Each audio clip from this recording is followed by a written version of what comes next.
Vamos a, vamos a estudiar la palabra de Dios, ¿qué le parece? Vamos a abrir nuestra Biblia en el libro de los Hechos de los Apóstoles, en el capítulo 3, versículo 19, que vamos a tomar como base, y el título de esta enseñanza se llama Otro hombre llamado Simón.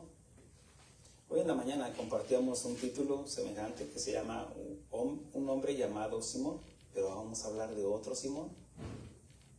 Simón.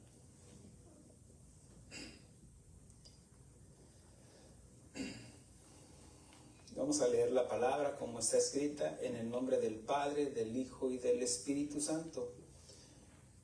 Dice, aquí está hablando el apóstol Pedro y dice, así que arrepentidos y convertidos, para que sean borrados vuestros pecados, para que vengan de la presencia del Señor tiempos de refrigerio.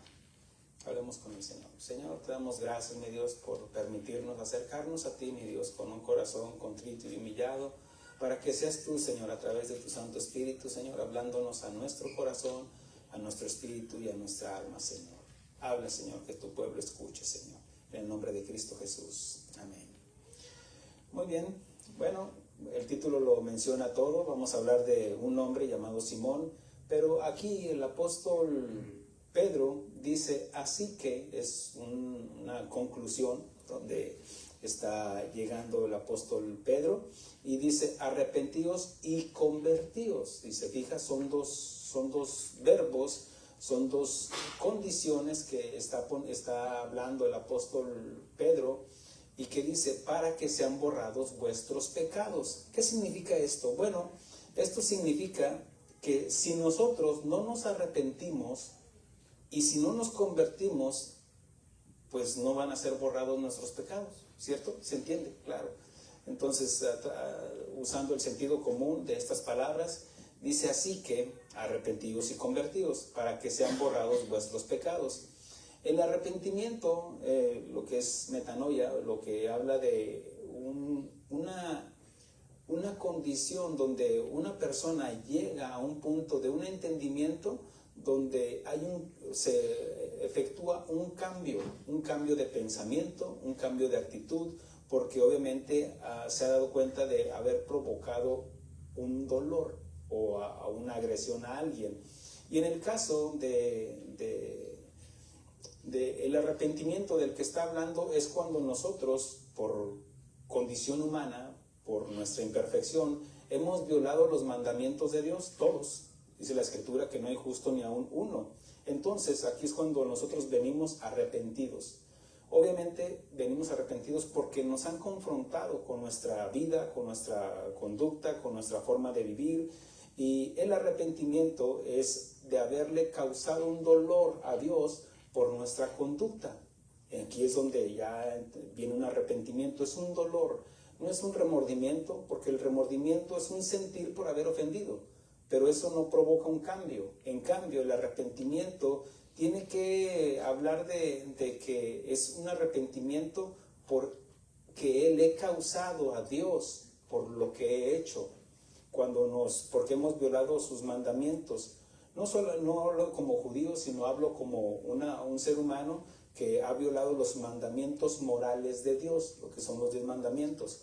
Y bueno, aquí dice arrepentidos y convertíos. Convertíos habla de la conversión, por ejemplo, y el ejemplo más claro es de el hijo pródigo que se había salido, había ido de la casa del padre porque ya los daba como muerto. Dame la parte que me corresponde, mi herencia, y yo me voy. Él siguió su camino, llega a un punto donde reflexiona al haber tocado fondo en su vida y reflexiona y dice, ¿cuántos jornaleros en la casa de mi padre tienen abundancia de pan y yo aquí que perezco de hambre? Y dice, volveré a la casa del padre, y esto se conoce como la conversión, hacer un giro de 180 grados para regresar a la casa del padre. Regresa a la casa del padre, el padre movido a misericordia y lo recibe y lo restaura. Ahora, por eso el apóstol Pedro dice, así que arrepentidos y convertidos, para que sean borrados vuestros pecados. Aquí, obviamente, que está el contexto cuando el apóstol Pedro está hablando de que él había enseñado sobre que hay un solo,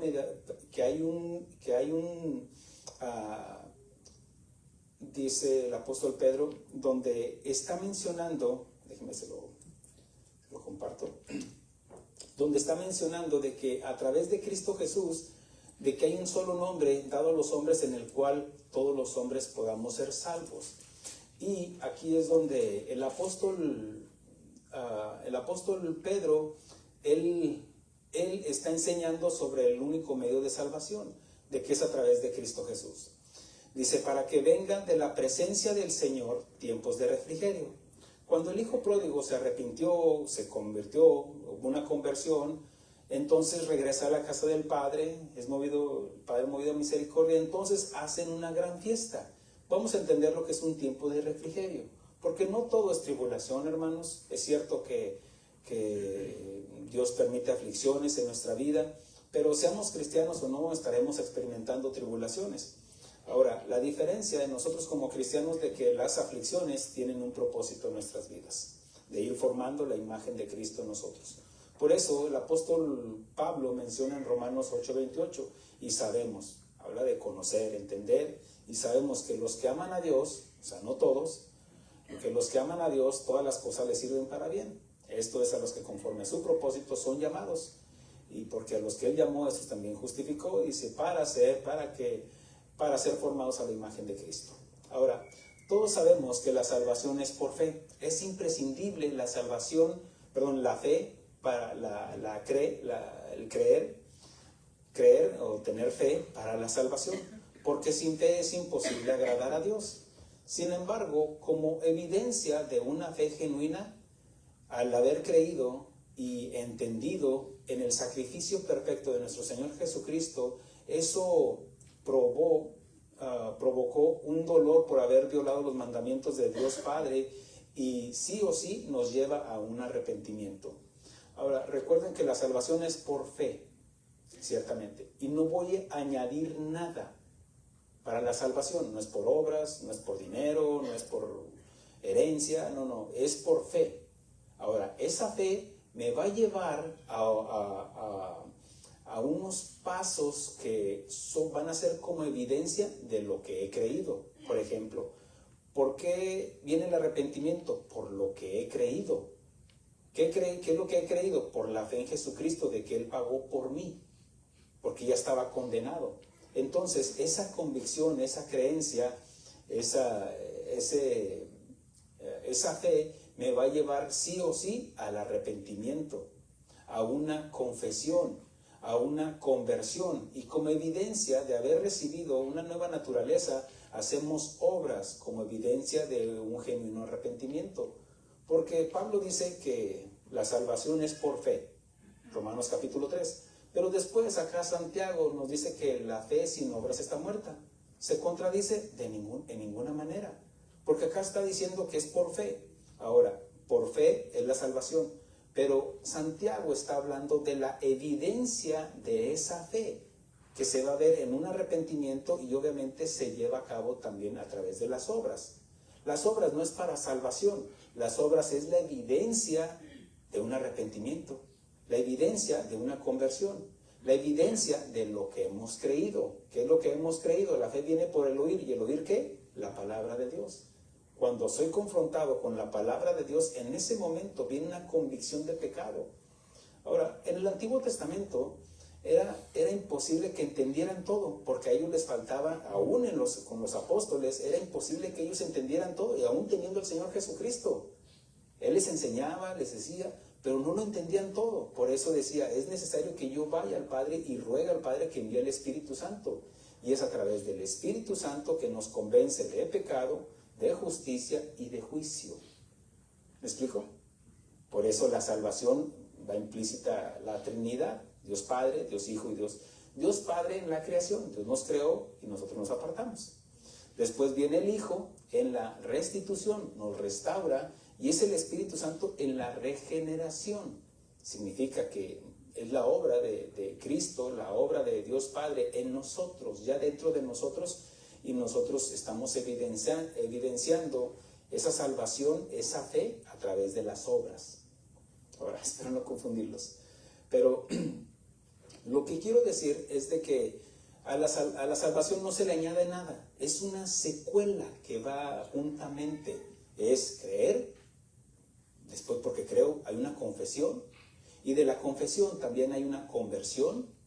O sea, hay un arrepentimiento, hay una confesión y hay una conversión, y después damos frutos dignos de arrepentimiento. ¿Sí? Son 5 cosas. Okay. Primero que nada, fe, porque sin fe, pues muchos podrán estar aquí o creyendo que son cristianos cuando no son cristianos porque no creen. El nacer de nuevo, hermanos, porque mire, hay algunos que son creyentes y hasta ahí van a quedar creyentes. Podrán vivir toda su vida en una iglesia o haciendo obras tal vez, pero nunca nacieron de nuevo. Por eso el Señor Jesucristo confronta. Dice, si no nacieres de nuevo, Nicodemo. Y Nicodemo tenía conocimiento, pero el conocimiento no trae la salvación, hermanos. No. Nicodemo tenía un celo por la palabra de Dios, pero aún teniendo celo, ese celo no trae la salvación. La salvación es el nacer de nuevo, hermanos, es la evidencia de lo que he creído, de lo que he sido confrontado y de que he entendido de que Jesús murió por mí. Porque Nicodemo en ese momento, pues él tenía un amor a Dios, por eso era fariseo y buscaba a Jesús. Dijo, sabemos que vienes del cielo porque nadie puede hacer las obras que tú haces. Pero él no entendía, y en ese mismo conversación es cuando el Señor Jesús le suelta esa bomba. De tal manera amó Dios al mundo. ¿A todo el mundo? Que no solamente para los judíos la salvación, no. De tal manera amó Dios al mundo que entregó a su Hijo. Hagan con él lo que quieran, para que los que crean en su obra salvífica, en su sacrificio perfecto, dice, de tal manera amó Dios al mundo para que todo aquel que crea. Aquí no hace excepción de personas. Por eso dice todo el mundo que crea. Dice todo aquel que crea. De tal manera amó Dios al mundo para que todo aquel que crea no se pierda, mas tenga vida eterna. ¿Qué significa que no se pierda? Porque todos estamos perdidos. El único medio de salvación es a través de Cristo, porque hay un solo mediador entre Dios y los hombres, Jesucristo, hombre. Ahora, para ir apuntando esto, ¿qué tiene que ver el título? Hoy vamos a hablar de un hombre llamado Simón, por sus padres, fue llamado Simón por sus padres desde su nacimiento. Pero cuando tuvo un encuentro, su encuentro por primera vez con el Señor Jesús, el mismo Señor Jesús le cambió el nombre y lo llamó Pedro, que significa Petrus, o piedra pequeña, o extraída de la roca. Sin embargo, también vamos a conocer a otro hombre llamado Simón, pero este personaje tenía un adjetivo. Recuerde, un adjetivo calificativo es lo que nos califica por lo que hacemos. Por ejemplo, ahí va Armando, el pastor. ¿Qué me califica? Como persona, me califica lo que hago. Soy pastor. ¿Me explico? Un adjetivo calificativo. Entonces, a este Simón, se le conocía como Simón el Mago. Hoy veremos la historia de estos dos hombres llamados Simón paralelamente para conocer de sus personalidades y de su fin, con la intención de hacer una autoevaluación personal y ver objetivamente con cuál de estos dos Simones nos identificamos. Mi intención tampoco no es de que dude de su salvación, si ya es algo, sino al contrario, corrobore lo que Dios ha hecho en su vida. Y si no es algo, bueno, pues aquí es momento de que usted se ponga cuentas con Dios. Comenzamos con Simón Pedro, y su primer encuentro con el Señor Jesús. En el Evangelio de Juan, capítulo 1, versículo 40 al 42, menciona esto. Andrés, hermano de Simón Pedro, aquí recuerde de que el apóstol Juan está narrando lo que ya pasó, por eso lo menciona así. Dice, Andrés, hermano de Simón Pedro. Recuerde que quien le puso el nombre de Pedro fue el Señor Jesús. Pero aquí el apóstol Juan está narrando lo que ya había pasado. Andrés, hermano de Simón Pedro, era uno de los dos que habían oído a Juan el Bautista, aquí es Juan el Bautista, que fue cuando vio al Señor Jesucristo, dijo: he aquí el Cordero de Dios que quita el pecado del mundo. Eso ya no lo dijo en otro evangelio de los sinópticos. Y dio testimonio de Jesús: este es el Cordero de Dios. Y dice la Escritura y le habían seguido estos dos creyentes, hablando de Juan y de Andrés. Andrés era hermano de Pedro y Juan, hermano de Jacob. Y habían seguido a Jesús. Este halló primero a su hermano Simón y le dijo: hemos hallado al Mesías, que traducido es Cristo. Y le trajeron a Jesús. Y mirándole, Jesús dijo: tú eres Simón, hijo de Jonás. Entiéndase de que le está diciendo: mira, no somos iguales. En otras palabras, tú eres Simón, tú eres carne, yo soy diferente. Y aquí dice: tú eres Simón, hijo de Jonás, tú serás llamado Cefas, que traducido es, que quiere decir Pedro. Pedro no era alguien especial, alguien grande o de renombre. Era un simple pescador entre muchos. Y digo simple no porque el oficio sea malo, no. Simplemente estoy hablando de que no había nada de extraordinario en Pedro. No, era un simple pescador, como pudo haber sido un mecánico, como pudo haber sido un carpintero, como haya sido. Estoy hablando de que no era de renombre, no era un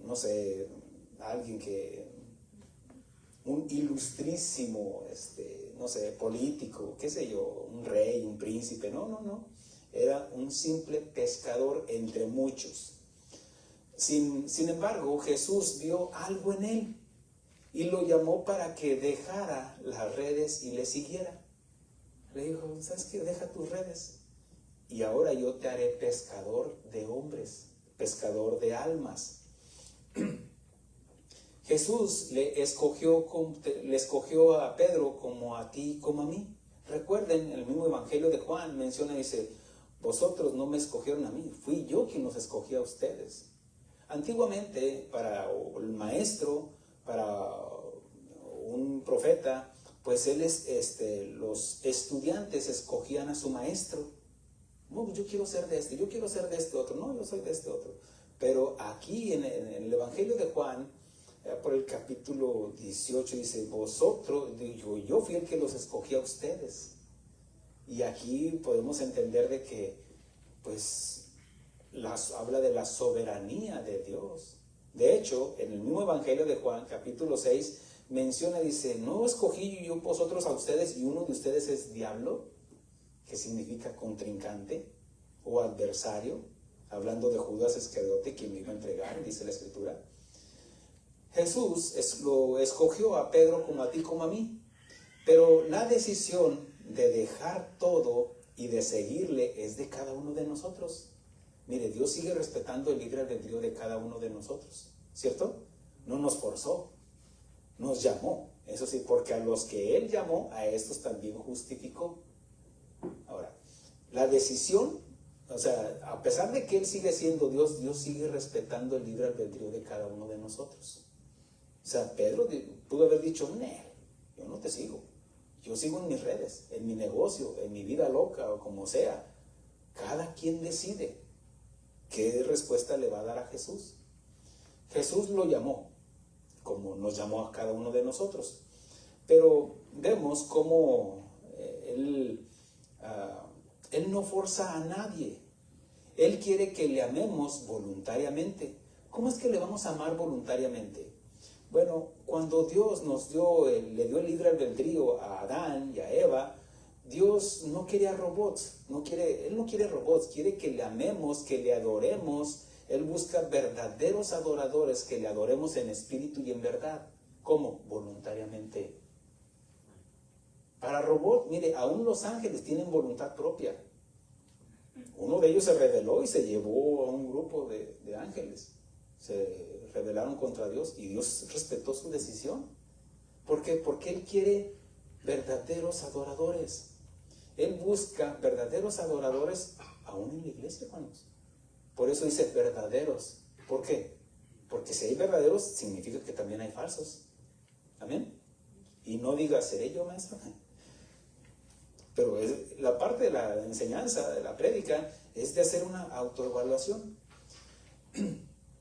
Él quiere que le amemos voluntariamente, a pesar de que Pedro no lo estaba buscando. Y siendo honestos, ni tú ni yo le buscábamos. Es más, mire, déjale digo esto. Si nosotros hubiéramos estado a un lado de la cruz, cuando Él está diciendo, Padre, perdónalos porque no saben lo que hacen, en ese momento, siendo honestos, ni usted ni yo le hubiéramos aceptado. Déjeme aclarar ese punto. ¿Por qué? Porque imagínense, humanamente, ¿cómo me va a salvar ese hombre que está ahí, crucificado, azotado, sangrando? No cabe en nuestra cabeza. ¿Me explico? O sea, ¿really? ¿Tú me vas a salvar? Ahora, no es hasta que nos hablan del amor de Dios. El amor de Jesús es la evidencia del amor de Dios, porque quien envió a su Hijo fue Dios Padre. Y al entender nosotros el amor del Padre, podemos entender que Cristo nos amó primero antes de que le conociéramos. Y en respuesta a ese amor, nosotros ahora ya le amamos. ¿Me explico? Usted no puede amar a alguien que no conoce. Pero Jesús ya nos conocía. Y antes ni siquiera estábamos en el plan de nuestros padres. ¿Me explico? Por eso dice que Él estaba inmolado antes de la fundación del mundo. Ahora, Él no forza a nadie, a pesar de que Pedro no lo estaba buscando, pero ni tú ni yo le estábamos buscando. La Escritura dice Pablo en Romanos 3, dice, no hay quien busque a Dios. Y es una realidad, hermanos. Ni usted ni yo andamos buscando a Dios, ¿no? Andamos en nuestra vida loca, ¿o no? Tal vez no andaba en el baile, pero andaba en su vida loca. Andaba separado de Dios. Porque nadie nace siendo hijo de Dios, hermanos. Nadie nace obediente. La obediencia se va aprendiendo, se va adquiriendo, se va aplicando. Aún, mire, el Señor Jesucristo, el escritor de Hebreos dijo, y Jesús aprendió a obedecer. Ah, caray. A ver, explíqueme eso, pastor. Bueno, es que Él jamás había experimentado la muerte. Él era eterno. Él jamás había pecado y no pecó, pero se vistió de tu pecado. Y se vistió, dice que haya este mismo sentir que hubo en Cristo, en vosotros que hubo en Cristo Jesús, que siendo en forma de Dios, que siendo Dios se hizo en forma de hombre, se humilló, aprendió a obedecer. ¿Quién lo mandó? El Padre. Ve y muere por estos pecadores. Y allí en el plan ya estabas tú y estaba yo. ¿Me estoy explicando, hermanos? Ahora, por eso se puede entender de que ni tú ni yo le estábamos buscando. Regresando a la historia con Andrés y con Pedro y el Señor Jesús, la Escritura nos deja ver que su hermano Andrés se lo presentó. Andrés estaba haciendo la gran comisión con su hermano. El verdadero creyente no se puede quedar callado, porque es la gran comisión que nos da el Señor Jesucristo, ahora ya todos nosotros, ir y hacer discípulos nuevos. ¿Cómo? Predicándoles el Evangelio, predicándoles a toda criatura, ir por todo el mundo a predicar el Evangelio. Simón, Pedro, creyó en él, abandonando su profesión, abandonando la barca y hasta su padre. Y un día Simón le dijo al Señor Jesús, he aquí, nosotros hemos dejado nuestras posesiones y te hemos seguido. Y él les dijo, de cierto os digo, que no hay nadie que haya dejado casa, padres o hermanos o mujer o hijos por el reino de Dios que no haya de recibir mucho más en este tiempo y en el siglo venidero la vida eterna. ¿qué más le pudiéramos pedir al Señor? Lamentablemente, si se te predica el Evangelio, que Dios te va a sacar de tus problemas, no. Dios no va a cumplir algo que no ha prometido. Si alguien te predicó con el falso evangelio de la prosperidad, te engañó. Por eso el Señor Jesucristo dice, calcular el costo por seguirme. Porque todo aquel que toma el arado y voltea hacia atrás no es digno del reino de Dios. Es por eso de que el Señor Jesucristo, mire, Él comienza su ministerio, imagínense entrando ahí a Jerusalén. Arrepentidos, y vean los evangelios, dice, arrepentidos porque el reino de los cielos se ha acercado. ¿Quién es el reino de los cielos? Él. Si usted tiene a Jesús en su corazón, usted tiene una partecita del reino de Dios en usted. Mire, yo decidí morir al mundo, porque es el bautismo, lo que es muerte, sepultura y resurrección. Cuando una persona muere voluntariamente al Señor, porque dice, el que quiera seguirme, tome su cruz y sígame. Habla de tomar su muerte. Y al seguirlo a Él, el día que yo me muera, van a sepultar solamente un cuerpo. ¿Me explico?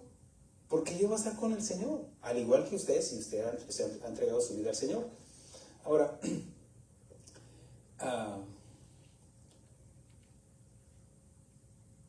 el apóstol Pedro, él está diciendo, hemos dejado todo, pero, por ejemplo, todos los que hemos decidido, por ejemplo, aquí está hablando de lo material, hemos dejado todo, posesiones, pero también dejó a su padre, porque la profesión era familiar, ellos dejaron las redes, pero también dejó a su padre.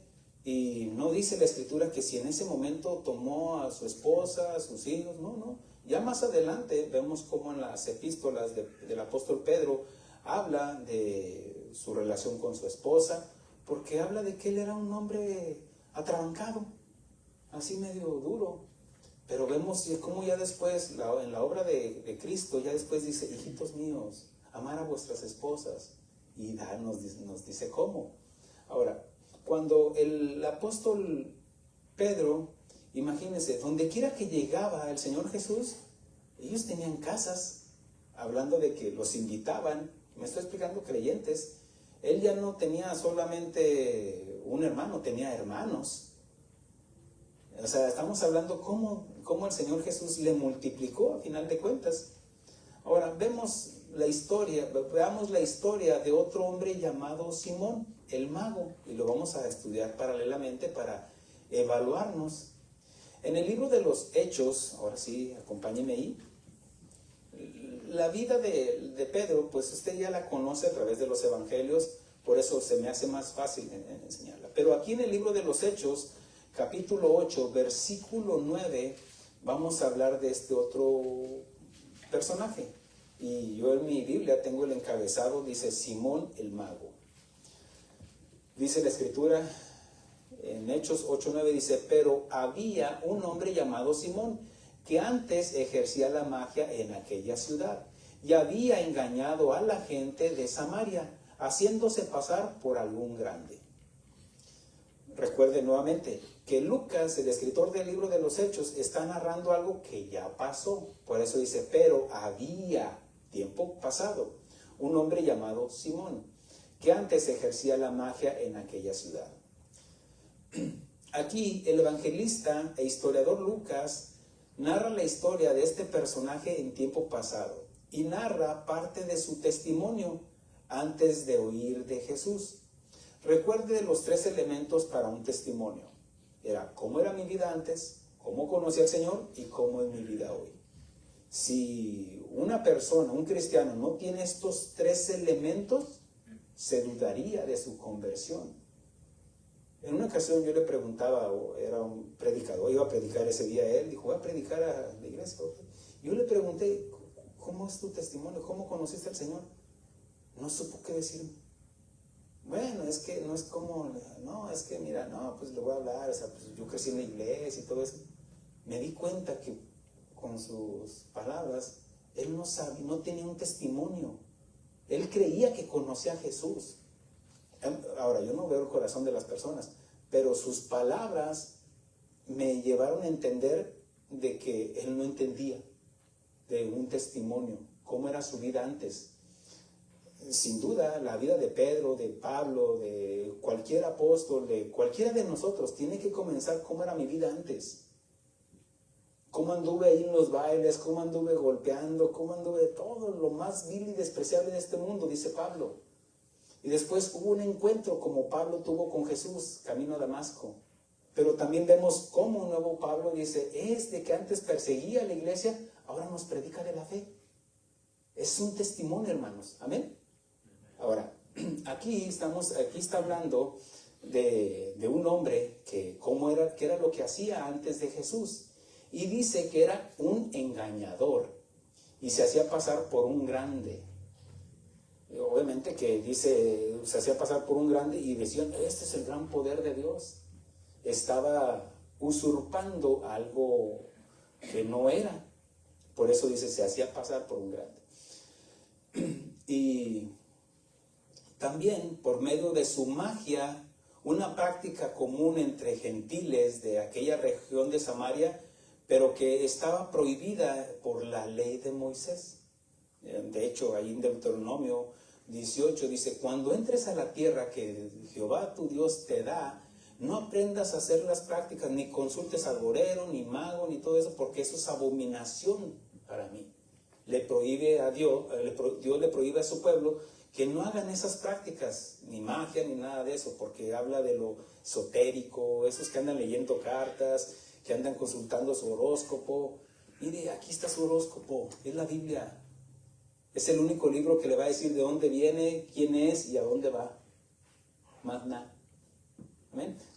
Ahora, este hombre ejercía esa magia, una práctica común entre los gentiles, porque Samaria, recuerde de que aunque está en Israel, Samaria, de hecho era el reino del rey, la capital del reino del norte, pero por su desobediencia de Roboam, entonces ahí llegó, Dios los entregó, y otros reyes, Dios los entregó a los asirios, y los asirios lo que hicieron, que los dispersaron por todo el mundo y trajeron paganos, gente pagana o gentil, ahí a Samaria para que se mezclaran, y esto obviamente les hizo perder su identidad. Hoy hay muchos israelitas por todo el mundo y a lo mejor ni saben que son israelitas descendientes de Abraham. Ahora, obviamente que ya en esa mezcolanza pues ya ejercían muchas prácticas. De hecho, para los judíos, los samaritanos les llamaban perros. Y obviamente que es algo despectivo, pero pues así los conocían. Versículo 10 y 11. A este oían atentamente todos, desde el más pequeño hasta el más grande, diciendo, este es el gran poder de Dios. ¿Quién lo decía? El mago. Estaba usurpando algo que no era. Y le estaban atentos, porque con sus artes mágicas les había engañado mucho tiempo. Note que está diciendo engañados. Este hombre tenía encantados, deslumbrados a todos, atribuyendo esos actos de brujería a Dios. Fíjese, por eso está diciendo, y hasta lo dice, lo tiene con, este es el gran poder de Dios, lo tiene con D mayúscula, usurpando obviamente el poder de Dios que sí existe. Ahora, por eso no menosprecie el poder de esas personas que invocan demonios o hechicería o adivinación, porque también hay un poder en ellos. Déjeme le explico, para que no quede algo así al aire. ¿Se acuerda cuando Moisés fue enviado por Dios para presentarse delante de Faraón y que dijo, para que te crean, pues vas a lanzar tu bastón y en ese momento se hará una culebra? Y los magos de Egipto también hicieron lo mismo. ¿Qué significa esto? Poder. Hay un poder que hay, obviamente, del maligno, ¿no? Porque eran magos, eran astrólogos, eran todo eso que esotéricos y todo eso que tenían los egipcios, como paganos, pues como tenían muchos dioses. Y hay un poder, querramos o no, hay un poder en ellos. Y este hombre llamado Simón, pues ejercía esa práctica. Versículo 12 dice, pero cuando creyeron a Felipe, que anunciaba el evangelio del reino de Dios y en nombre de Jesucristo, se bautizaban hombres y mujeres. Aquí aparece Felipe, el evangelista, Felipe, que es un prototipo del evangelista como Andrés con Simón Pedro. Pablo dijo, porque no me avergüenzo del evangelio, porque es poder de Dios para salvación a todo aquel que cree, al judío primeramente y también al griego. Cuando menciona al griego también está implícitamente está hablando de los gentiles o de los samaritanos también. Y en el caso cuando dice Pablo, porque no me avergüenzo del evangelio, porque es poder de Dios. Aquí usa esa palabra poder, que es una palabra compuesta, yuxtapuesta, de dos palabras se hace una, donde viene dinamos y dinamita. Dinamita que derrumba, algo que derrumba, pero dinamos habla de algo que construye. Y al construir, obviamente que es el evangelio que derrumba nuestros argumentos, nuestros pensamientos. Pues yo pensaba que esto, yo pensaba que aquello, que el Big Bang, que la evolución, que todo eso. Y viene la palabra de Dios y nos confronta y derrumba nuestros argumentos, pero al mismo momento edifica. Ese es el poder de la palabra de Dios, que transforma, que nos traslada de las tinieblas a su luz admirable. El evangelio nos hace ver claramente, hermanos. ¿Me explico? Ok. Mira, por eso los judíos no entienden. Ellos incluso predican en contra de Jesús, porque tienen un velo puesto por Dios, por su pecado. Por eso Apocalipsis significa correr el velo. Cuando ya Dios les abra el entendimiento, entonces van a entender, dice la Escritura, y verán al que traspasaron.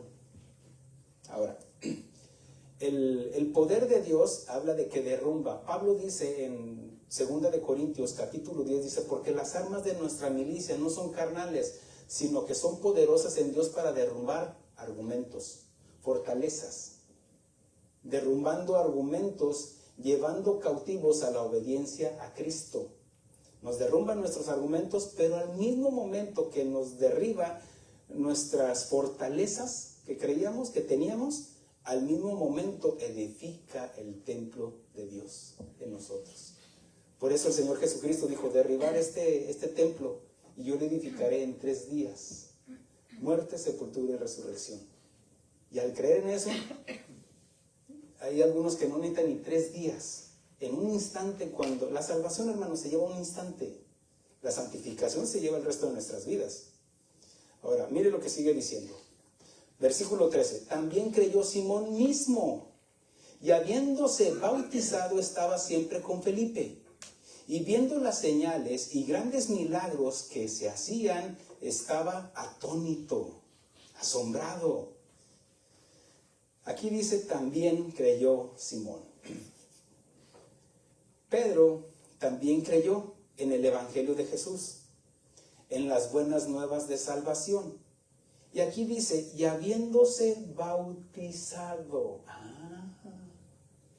Esto es una confesión, hermanos. Recuerde qué es lo que decía para lo que es una evidencia de haber creído. ¿Qué tenemos que hacer? Confesarlo. ¿Por qué? Porque Pablo menciona en el libro de Romanos, dice que si confesares con tu boca que Dios Padre le levantó de entre los muertos y lo creyeres en tu corazón, serás salvo. ¿Qué necesitamos hacer? Confesarlo. ¿Con qué? Con nuestra boca. ¿Cierto? Okay.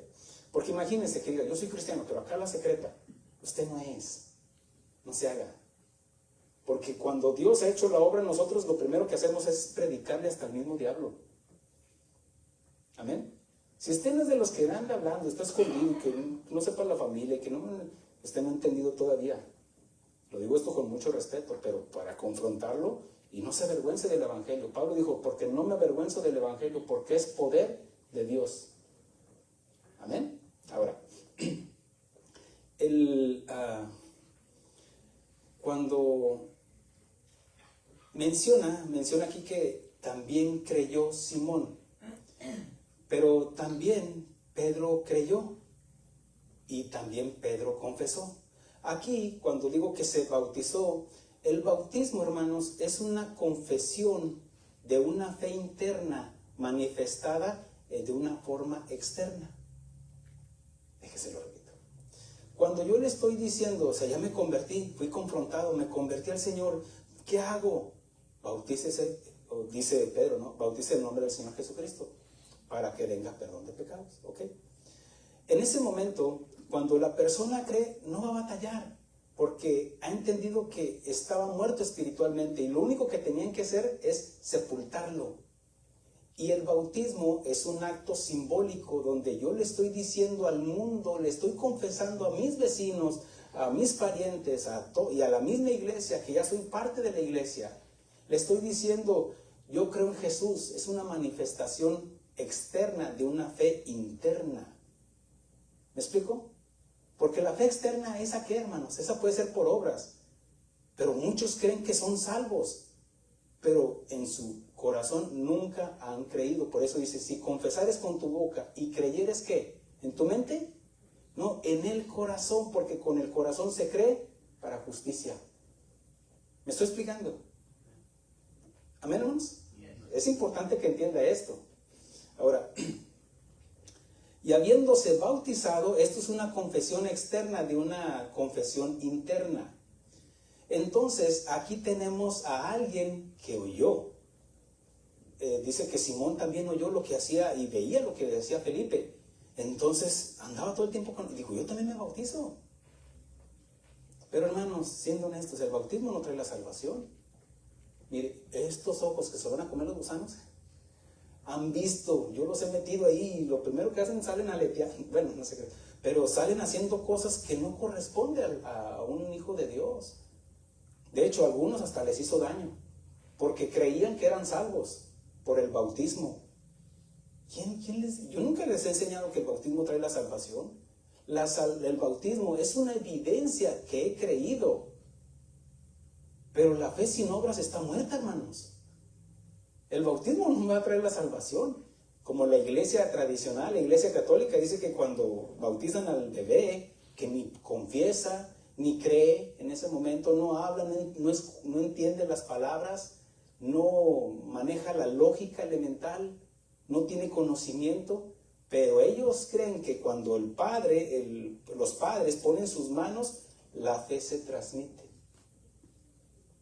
Y que la fe de los padrinos, y hasta ponen las manos ahí en el bebé, y después llega el sacerdote y le pone agua y ya. Esa es la doctrina de ellos.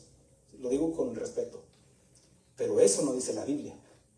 Amén. Por eso es inválido el bautismo de los bebés o de los niños.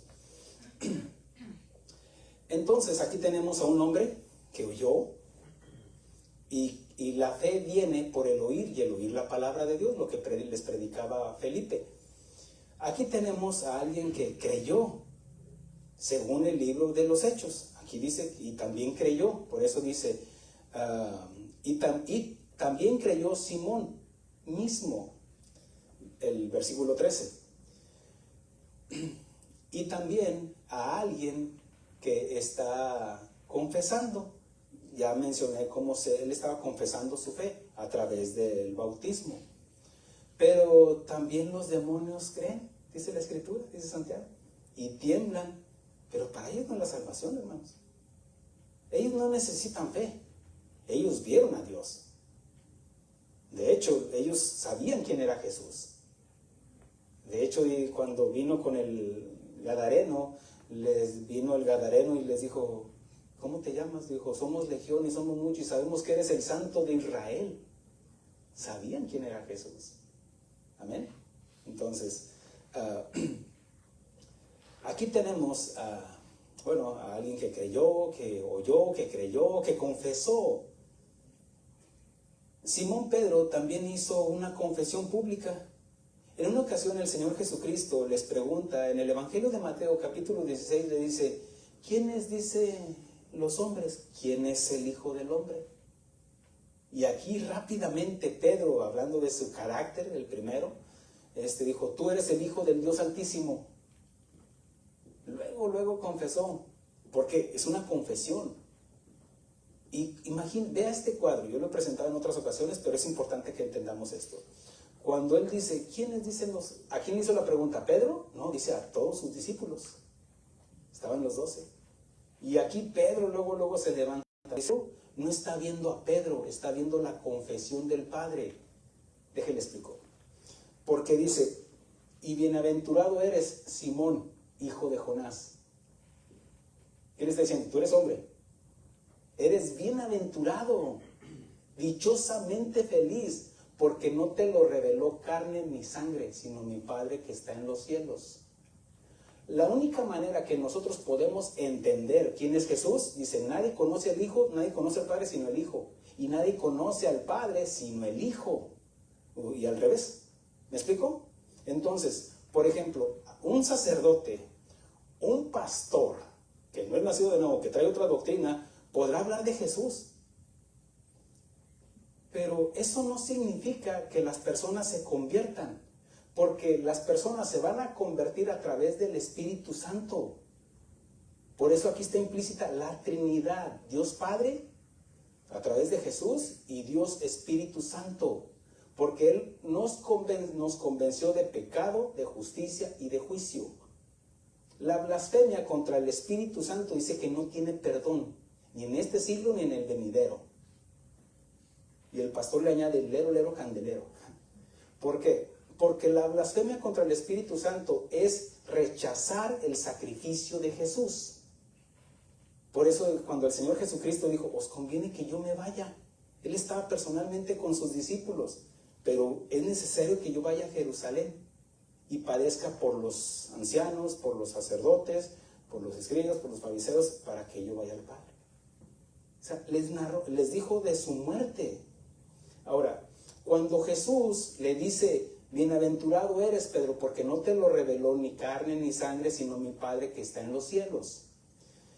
En una ocasión, una joven que estaba endemoniada porque tenía espíritu de adivinación, que sabemos, ya la Escritura nos dice que es un demonio, dice que un día iba Pablo y Silas, iban a la sinagoga, y todos los días salía esta muchacha y les decía, estos hombres os anuncian el camino de la verdad, el camino al Padre.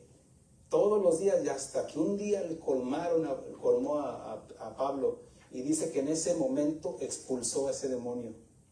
Ahora, ¿estaba diciendo una mentira ese demonio? No. ¿Qué significa esto? Que la revelación viene de parte del Padre, no de los demonios.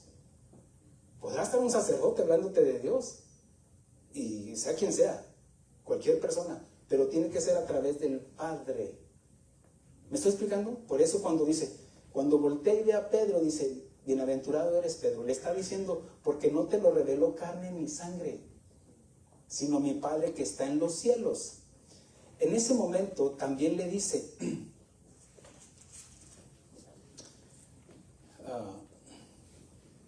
él le dijo, bienaventurado eres Simón, hijo de Jonás, porque no te lo reveló carne ni sangre, sino mi Padre que está en los cielos. Y yo también te digo que tú eres Pedro. No sé, ya le había cambiado el nombre. Eres Petrus, eras piedra pequeña. Y sobre esta roca, ¿qué es la roca? La declaración. La declaración de Pedro de que Jesús es el Hijo del Dios Altísimo. Dice, sobre esta roca edificaré mi iglesia y las puertas del Hades no prevalecerán contra ella. Y a ti te daré las llaves del reino de los cielos, y todo lo que atares en la tierra será atado en los cielos, y todo lo que desatares en la tierra será desatado en los cielos. Entonces mandó a sus discípulos que a nadie dijesen que él era Jesús el Cristo. Desde entonces comenzó Jesús a declarar a sus discípulos que le era necesario ir a Jerusalén y padecer mucho de los ancianos, de los principales sacerdotes, de los escribas, y ser muerto y resucitar al tercer día. Pero aquí dice, desde entonces. Era como Jesús le estaba predicando. Pero cuando Jesús escuchó que el Padre le había dado la revelación a un hombre común, un hombre natural, un hombre de carne y hueso, porque los hombres no entendían. Jesús les hablaba en parábolas y los discípulos, ¿por qué les hablas? Para que oyendo no oigan, para que viendo no vean, para que se arrepientan y yo los convierta. Pero aquí es el Padre quien me está convirtiendo a Pedro. ¿Me estoy explicando? ¿Sí? Ok. Cuando él escucha eso, entonces es como la autorización de parte del Padre. Ahora sí ya vas a ir a morir a la cruz. Por eso dice, desde entonces. ¿Cuál fue ese después desde entonces? De la revelación del Padre. ¿Me estoy explicando más? Bueno, si no, vuélvalo a escuchar y haga sus apuntes. Dice que, regresando a Simón, el mago, dice que andaba siguiendo a Felipe, como también Simón Pedro seguía a Jesús por alrededor de 3 años. Simón el mago estaba atónito. Sin duda también Pedro, cuando veía los milagros del Señor Jesús, quedaban atónitos. De hecho, cuando multiplicaron los panes, el Señor Jesucristo multiplicó los panes y que alimentó a más de 5,000 personas, sin contar mujeres y niños, y dice que después le dijo, vayan mal adentro, yo allá los alcanzo. Dice que apenas estaban procesando, digiriendo cómo fueron testigos de cómo el Padre multiplicó los panes. Y en ese momento viene un hombre caminando sobre el agua. Dijo, no teman, porque soy yo. Todavía no entendían lo primero, cuando ya venía lo segundo. Por eso, así también, Simón dice que, así como dice que el mago seguía a Felipe, como también Simón Pedro seguía al Señor Jesús. Simón el mago estaba atónito, así también estaba atónito de Pedro de ver los milagros y prodigios que hacía el Señor Jesús. Simón reconocía que lo que tenía Felipe que Felipe no era un charlatán como él, que Felipe no era un engañador como él, y que él tenía el poder que tenía un poder que era superior a lo que él practicaba. Él sin duda pues dice que a todos los tenía atónitos por las artimañas, las magias, trucos que hacía. Aunque se supone que ya había dejado esa práctica de la magia, ya estamos hablando del versículo 13, se supone que dejó todo como Pedro también dejó. Por eso estoy haciendo la comparación de un Simón y otro Simón. Pedro dejó las redes para seguir a Jesús, y Simón el exmago dejó su vida y práctica pecaminosa. Versículo 14 en adelante. Dice, cuando los apóstoles que estaban en Jerusalén oyeron que Samaria había recibido la palabra de Dios, enviaron allá a Pedro y a Juan, los cuales, habiendo venido, oraron por ellos para que recibiesen el Espíritu Santo, porque aún no había descendido sobre ninguno de ellos, sino que solamente habían sido bautizados en el nombre de Jesús. Interesante, pastor. ¿Por qué? Porque ese bautismo era incompleto para ellos. Póngame mucha atención, por favor. Recuerde que en Samaria vivían muchos israelitas, pero que habían mezclado. Estamos hablando de que Juan y Pedro habían ido a Samaria, donde estaba el mago, donde había estado Felipe predicándoles el evangelio, y la gente creía y se convertía. Pero esa región, ya expliqué que era región de una mezcla, no eran judíos de cepa. Ya había habido una mezcla, de tanto así de que no todos eran israelitas, no todos eran porque eran de otras naciones.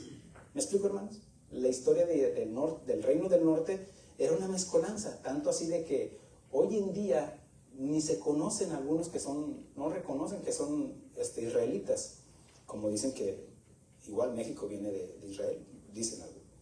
Ahora, se había mezclado con otras naciones paganas, pero les llegó a los apóstoles la noticia a los apóstoles que la gente estaba recibiendo el evangelio. Ellos se habían bautizado solo en Jesús, en el nombre de Jesús, y ese bautizo estaba incompleto, porque para ellos tenía que ser en el nombre del Padre, del Hijo y del Espíritu Santo. Creyeron en Jesús, pero les era necesario involucrar a la Trinidad. Déjale explico.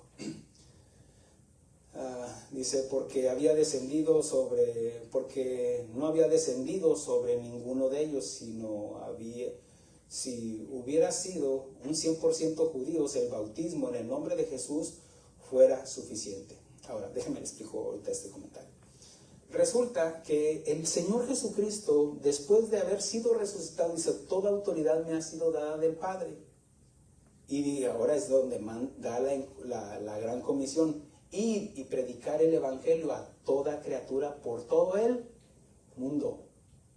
¿Sí? Póngame mucha atención, porque aquí es donde le voy a hablar de la doctrina de la Trinidad, y hay otra doctrina que se llama solo Jesús. Lo digo esto con mucho respeto, pero lo digo con enseñanza de la palabra de Dios. Tal vez usted definirá de lo que yo enseño, pero bueno, ahora sí que cada quien su religión. El hecho es de que cuando el Señor Jesucristo le está hablando ir por todo el mundo, no solamente a los judíos, no, de tal manera amó Dios al mundo. La salvación ya estaba implícita para todo el mundo, aunque a los judíos era quien se les había dado la promesa, pero a lo suyo vino, pero los suyos no le recibieron. Amén. De tal manera que le dijo, ir y predicar por todo el mundo, bautizándolos en el nombre del Padre, del Hijo y del Espíritu Santo. ¿Quién lo dijo? Jesús. Mateo capítulo 25, 28, gracias. Entonces, ahí les dijo la gran comisión. ¿Quién se los dijo? Jesús, quien tenía toda la autoridad. Toda autoridad me ha sido dada en el cielo, en la tierra y debajo de las aguas de la tierra. Okay. Pero vemos que acá en el día de Pentecostés, cuando es derramado el Espíritu Santo en los apóstoles, en la iglesia, porque había como 120 creyentes ahí, en ese momento fueron llenos. ¿Qué significa? Habían sido embestidos, bautizados en el Espíritu Santo. Habla de todo conocimiento. Y en ese momento Pedro se levanta con todo de nuevo y les dice, varones israelitas. Por eso es importante leer el texto y el contexto, para saber a quién lo está hablando, en qué lugar lo está hablando, en qué tiempo lo está hablando, para sacar en conjetura, darle una correcta interpretación de las Escrituras. En ese momento le dijo, varones israelitas, vosotros sabéis, y les empieza a hablar sobre lo que habían hecho. Ustedes crucificaron al dador de la vida. Dice, varones israelitas, oír estas palabras, Jesús Nazareno, varón aprobado por Dios entre vosotros con las maravillas, prodigios y señales que Dios hizo entre vosotros por medio de él, como vosotros mismos sabéis. Recuerde de que ya había pasado la crucifixión. El día de Pentecostés habla de 50 días después de la Pascua. Dice, a entregado por el determinado consejo y anticipado conocimiento de Dios, como dice Isaías 53, quien fue quien entregó a su Hijo a su pueblo para que lo crucificara. Dice, prendisteis y matasteis por manos de inicuos, crucificándole, al cual Dios levantó, sueltos los dolores de la muerte, por cuanto era imposible que fuese retenido por ella. ¿Por qué? Porque la Escritura dice que la paga del pecado es muerte. Pero la muerte, cuando Jesús dice, así como Jonás estuvo en el vientre del pez 3 días y 3 días y sus 3 noches, así es necesario que el Hijo del Hombre esté en el centro de la tierra. ¿Por qué? Porque se supone que ahí está el infierno. Ahí está es el Hades, el Seol. Entonces ahí la muerte es la cárcel, el Hades, ahí donde iban todas las almas, buenas y malas. Nada más que en un lugar era de tormento y en otro lugar era donde era consuelo, como en el lugar de Abraham, donde llegó, usted conoce la historia del rico y Lázaro. Amén. Conoce las escrituras. Y si no, lea la Biblia. Bueno, resulta que en ese momento, cuando Jesús murió, la muerte no lo pudo retener. ¿Por qué? Porque la paga del pecado es muerte, pero Jesús nunca pecó. No se le halló engaño en su boca. La muerte lo examinó como el Cordero de Dios, era el Cordero perfecto, inmolado. No se le halló defecto. Entonces la muerte no lo pudo retener. Y Jesús venció la muerte con su muerte. Jesús venció el pecado tomando nuestro pecado. Amén, hermanos. Porque dice que se vistió de nuestro pecado. Ahora, cuando Pedro les está predicando ahí, el día de Pentecostés, dice: sepa pues ciertamente toda la casa de Israel, que son estos, los judíos, que a este Jesús, a quien vosotros crucificasteis, los confronta con su pecado, como cuando nosotros nos confrontaron con nuestro pecado. Dios le ha hecho Señor y Cristo. Al oír esto, se compungieron de corazón. ¿Por qué se compungieron? Porque había sido derramado el Espíritu Santo. Nadie puede entender sin el Espíritu Santo, hermanos. Porque el Espíritu Santo es quien nos convence de pecado, de justicia y de juicio. De pecado, por cuanto no recibieron al Señor. De juicio, dice Juan capítulo 18.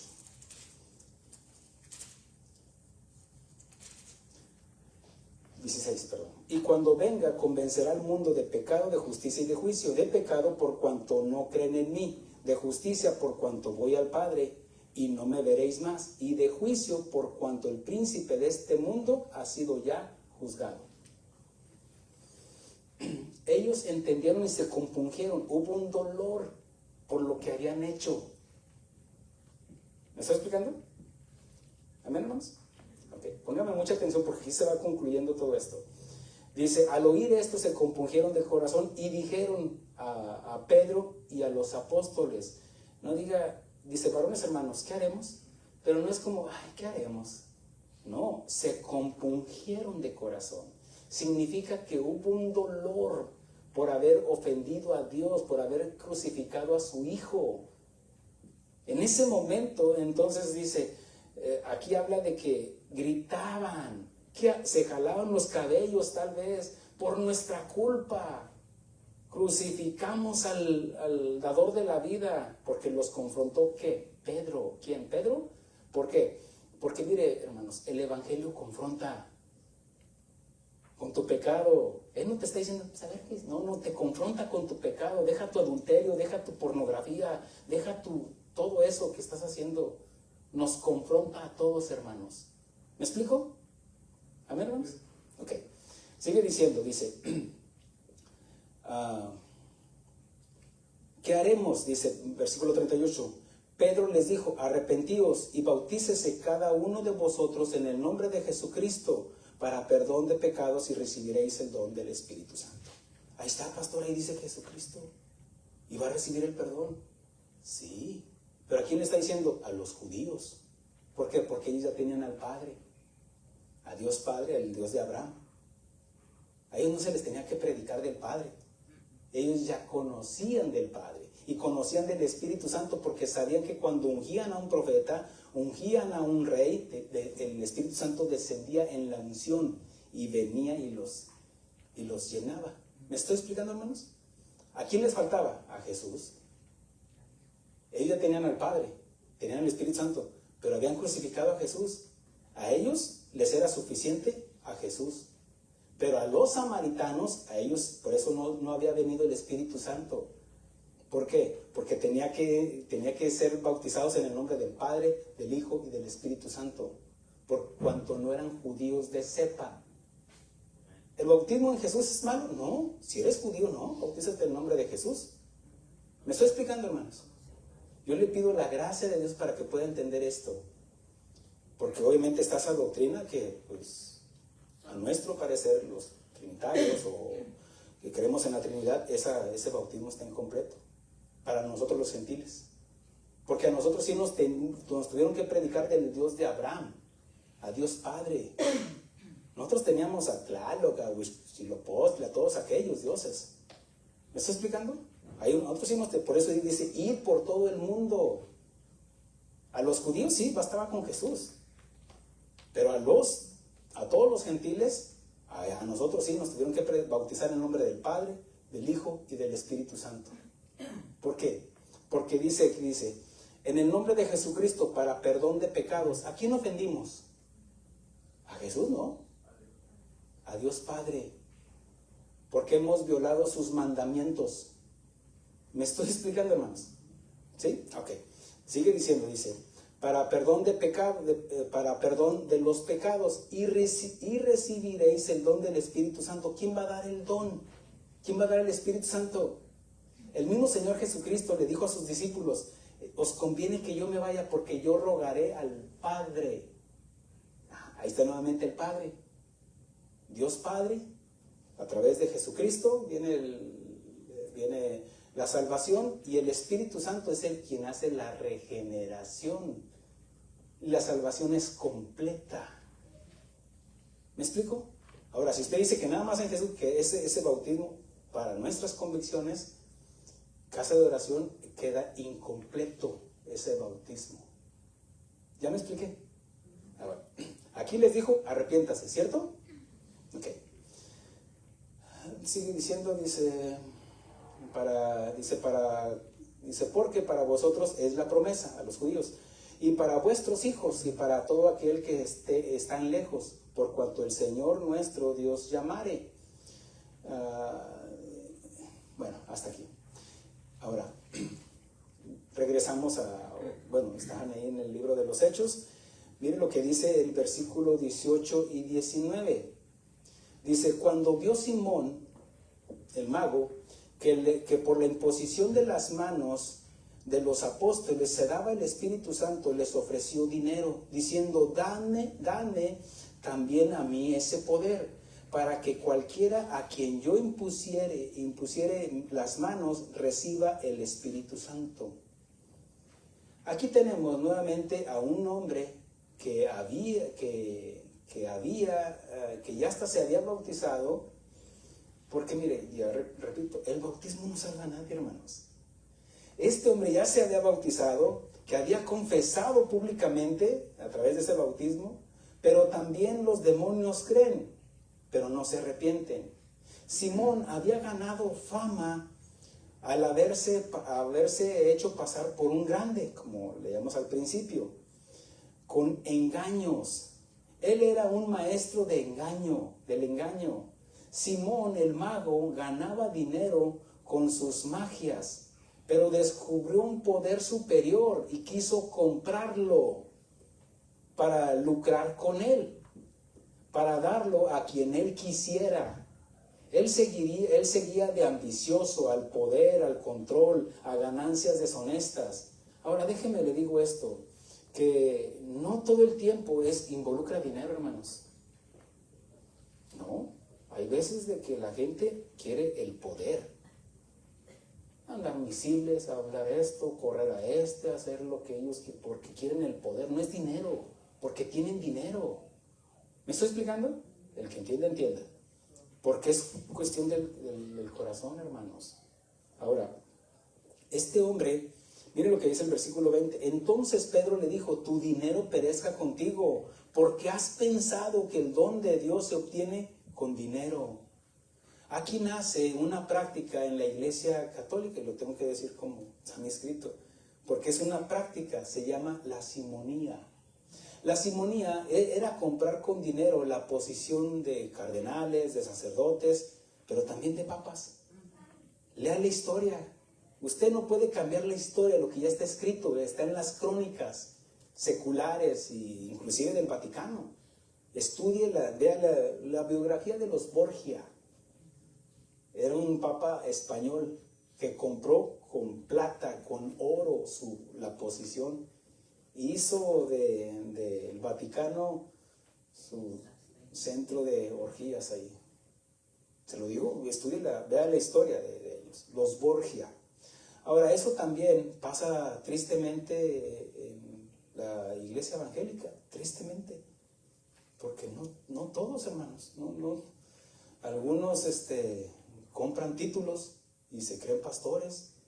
Esto es un llamado de Dios, hermanos. Esto no se puede comprar. Nadie toma esta honra sino el que es llamado por Dios. Dios nos da gracia, nos pone una carga por las almas. Los fariseos que buscaban hacer prosélitos, dice en el Evangelio de Mateo, capítulo 23, Jesús les dijo que cuando los convencían, los hacían más veces, los hacían 2 veces hijos del infierno que vosotros. Obviamente porque usaban de las mismas escrituras para hacer prosélitos. Prosélitos eran seguidores. Ahora miren lo que dice el versículo 22. Arrepiéntete pues de tu maldad y ruega a Dios si quizá te sea perdonado el pensamiento de tu corazón. ¿De dónde salen las envidias, los corajes, todos los celos? Del corazón. El corazón también piensa. Aquí le dice arrepiéntete. Era lo que le faltaba a este Simón para su conversión. Nunca se había arrepentido. Y se había bautizado. Y dice que había creído. Y creyó también Simón y se bautizó. Y andaba con Felipe. Como Pedro también andaba con Jesús. Pero aquí hay una gran diferencia.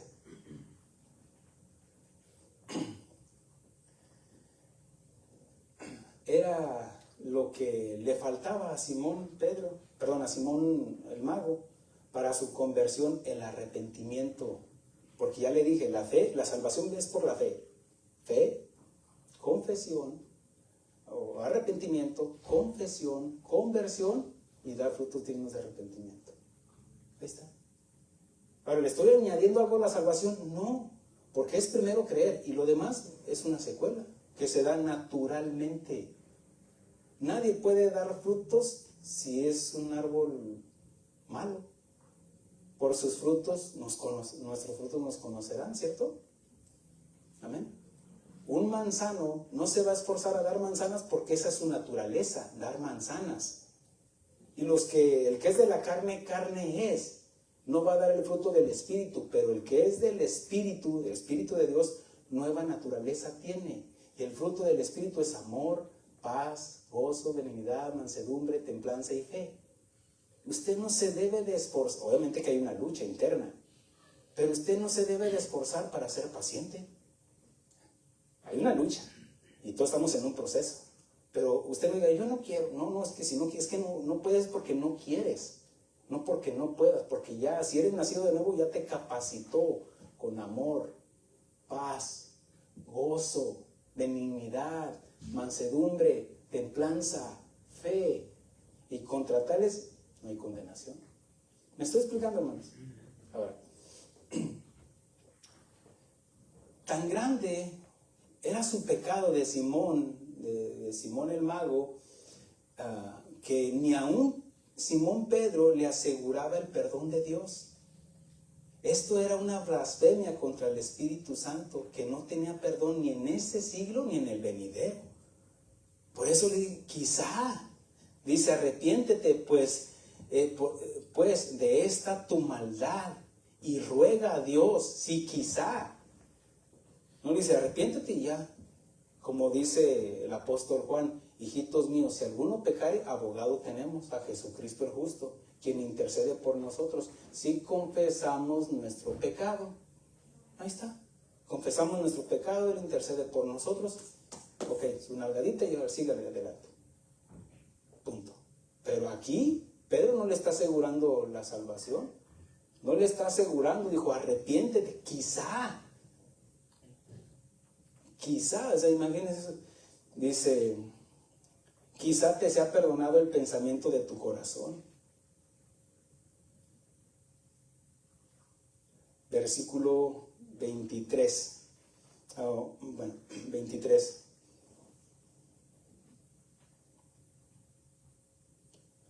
Dice así, dice, porque en hiel de amargura y en prisión de maldad veo que estás. Mire cómo el Evangelio abre el entendimiento y Pedro pudo ver con claridad la condición de este hombre. Dice, en hiel de amargura y en prisión de maldad veo que estás.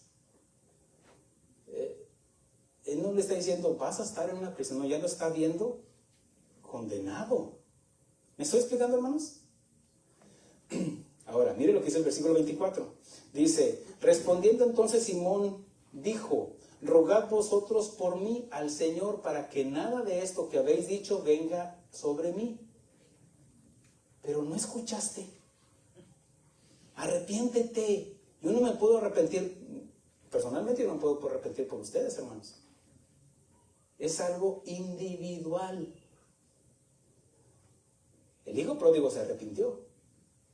Pedro se arrepintió. Esta pregunta, una pregunta, ¿se arrepintió Simón el mago? Aquí dice que pidió que otros rogaran por él, como que si otros pueden arrepentirse por los pecados de alguien más. ¿No? Cada quien decide. Ya le había sido presentado el Evangelio, ya había visto las evidencias y aún así no se arrepintió. Sin embargo, Simón Pedro, cuando negó al Señor, dice la Escritura que lloró amargamente. Judas Iscariote lo entregó, pero siendo objetivos, también Pedro lo negó, que al estándar de Dios fue lo mismo, hermanos. Mire, para algunos, un homosexual en su familia es lo peor. Perdón que diga esto, pero tengo que ser enfático para apuntar, llegar hasta lo más. Para algunos eso es abominación, eso es aberración. Eso los mexicanos no. Dios ve a un idólatra igualito que, a un borracho lo ve igualito que el homosexual. Algunos se sienten orgullosos. Mi hijo tiene muchas mujeres. Mi hijo toma unas de tequila que, pues yo lo veo igual que el homosexual. ¿Me estoy explicando, hermanos? Para que vea el grado de pecado que había cometido Pedro y Judas. De alguna manera los dos negaron al Señor. La diferencia, recuerde que Judas dijo, he entregado sangre inocente. Se arrepintió, pero con Dios no. Con el hombre. Eso es un remordimiento por haber hecho algo malo. Sin embargo, el arrepentimiento es un dolor por haber ofendido a Dios. Por eso Pedro, cuando le cantó el gallo, y usted ha visto la película, que es una especulación, que cruzaron la mirada. Pedro, al cruzar la mirada con Jesús, se sintió impotente. Aquel que decía, aunque todos estos te negaren, yo no te negaré. Ay, Pedrito, Satanás me pidió permiso para zarandearte y le di permiso. Pero yo he rogado para que tu fe no falte. ¿Me está explicando, hermanos? Mire, nosotros podemos fallarle a Dios porque somos imperfectos, pero está el Señor que está intercediendo por nosotros, hermanos. Porque el Espíritu Santo en nosotros nos compunge.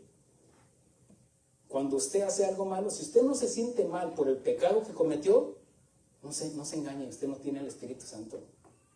Si usted no siente un dolor por estar viendo pornografía, no siente dolor por las mentiras, por la estafa ahí, no se siente mal, usted no se engañe.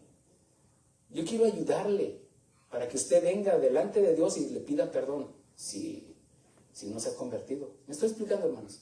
Pero el que ya está convertido, ay, Señor, dame de tu gracia, me duele haberte fallado. Y Pedro en ese momento que lloró amargamente, ¿por qué? Porque estaba arrepentido. Y permitió que la justicia de Dios obrara en su corazón. Y la evidencia era de que estaba llorando amargamente. ¿Cómo estaba Dice, te veo en amargura. Te veo que estás en tiniebla, en maldad. Dice que le está diciendo Pedro a Simón aquí en Hechos capítulo 8. pero él siguió en lo mismo, porque no se arrepintió. Sin embargo, Pedro sí se había arrepentido. Por eso él tenía toda la autoridad para decirle, arrepiéntete. Porque Pedro sí se arrepintió, porque en una ocasión, cuando dijo, ya voy a dejar todo esto, y se fue y siguió a tirar las redes para ir a pescar, en ese momento le dije, escucharon a un hombre a la orilla del mar, echar la red al lado derecho, al lado izquierdo, no sé, lado derecho, y dijo, no, pues que hemos tratado de pescar y no hemos pescado nada. Dice, pero en tu nombre lo haré. En ese momento Juan dijo, es el Señor. Y dice que Pedro, despojándose de su ropa, se echó al agua para ir a la presencia de Jesús. Él aprovechó la única oportunidad tal vez que iba a tener delante de Jesús para pedirle perdón. Y ahí en ese momento que estaba delante de él, el Señor Jesús le dijo, Pedro, ¿me amas? Señor, tú sabes que apacienta mis corderos. Pedro, ¿me amas? Híjole, ¿se puede imaginar en ese momento? Él estaba siendo evidenciado con su pecado hasta que renunció. Tú lo sabes todo, Señor. Sabe el Señor guardar a los que son de Él. Amén, hermanos. Concluyendo con esto, la única manera de recibir el Espíritu Santo es como lo dijo Pedro, arrepiéntete del pecado, pedir perdón a Dios y ser lleno del Espíritu Santo. Ninguna cantidad de dinero puede comprar la salvación porque es gratuita y es por medio de la fe por la obra redentora de Cristo Jesús. Y como evidencia nos arrepentimos, lo confesamos, nos convertimos y damos frutos dignos de arrepentimiento. Amén. Denle un aplauso al Señor. Con esto vamos a despedir a nuestros hermanos por el tiempo que se nos ha ido mientras ministramos la iglesia. Les enviamos un abrazo y un saludo. Bendiciones, hermanos.